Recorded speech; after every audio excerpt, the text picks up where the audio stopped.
Government pleader സ്ഥാനത്തെ SFI പ്രവർത്തകന്റെ നിയമനത്തിൽ പ്രതികരണവുമായി മന്ത്രി റോജി എം ജോൺ. വക്കീലന്മാർ പലതരത്തിലുള്ള കേസുകളും കൈകാര്യം ചെയ്യും. മുൻകാലങ്ങളിൽ രാഷ്ട്രീയ പശ്ചാത്തലമുള്ള ആളുകൾ ഉണ്ടാകും. തീരുമാനത്തിൽ അപാകതയുണ്ടെങ്കിൽ തിരുത്തുമെന്നും മന്ത്രി പറഞ്ഞു. വക്കീലന്മാരെന്ന് പറയുമ്പോൾ വക്കീലന്മാർ പലതരത്തിലുള്ള കേസുകൾ കൈകാര്യം ചെയ്യുന്നവരുണ്ടാവും.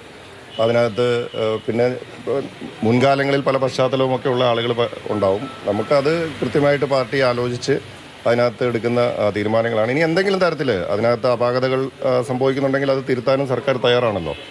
നമുക്ക് എല്ലാവരും എന്തെങ്കിലുമൊക്കെ തരത്തിലുള്ള പോരായ്മകളോ അല്ലെങ്കിൽ പരാതികളോ ഒക്കെ വന്നിട്ടുണ്ടെങ്കിൽ അത് ചർച്ച ചെയ്ത് അതിനകത്ത് ഉചിതമായിട്ടുള്ള തീരുമാനമെടുക്കും. നമ്മളാരും ഒരു കുറ്റവും കുറവില്ലാത്ത ആളുകളൊന്നും അല്ലല്ലോ. സ്വാഭാവികമായിട്ട് ചിലപ്പം എന്തെങ്കിലും തരത്തിലുള്ള നേരത്തെ സംഭവിച്ചിട്ടുണ്ട്. ഇതുപോലെ തന്നെ ഒരു ഗവൺമെൻറ് ലീഡറെ സംബന്ധിച്ചിട്ടുള്ള ഒരു ആക്ഷേപം ഉയർന്നു വന്നിരുന്നു. ഗവൺമെൻറ് അതിനകത്ത് തിരുത്തൽ നടപടി സ്വീകരിച്ചു. അപ്പോൾ തന്നെ അത്തരത്തിൽ എന്തെങ്കിലും തരത്തിലുള്ള തിരുത്തലുകൾ ആവശ്യമായിട്ടുള്ള കാര്യങ്ങൾ വന്നാൽ ഗവൺമെൻറ്റിന് അതിനകത്ത് മുൻവിധികളൊന്നുമില്ല. ഗവൺമെൻറ് അതിനകത്ത് ആവശ്യമായ തിരുത്തലുകൾ സ്വീകരിക്കും.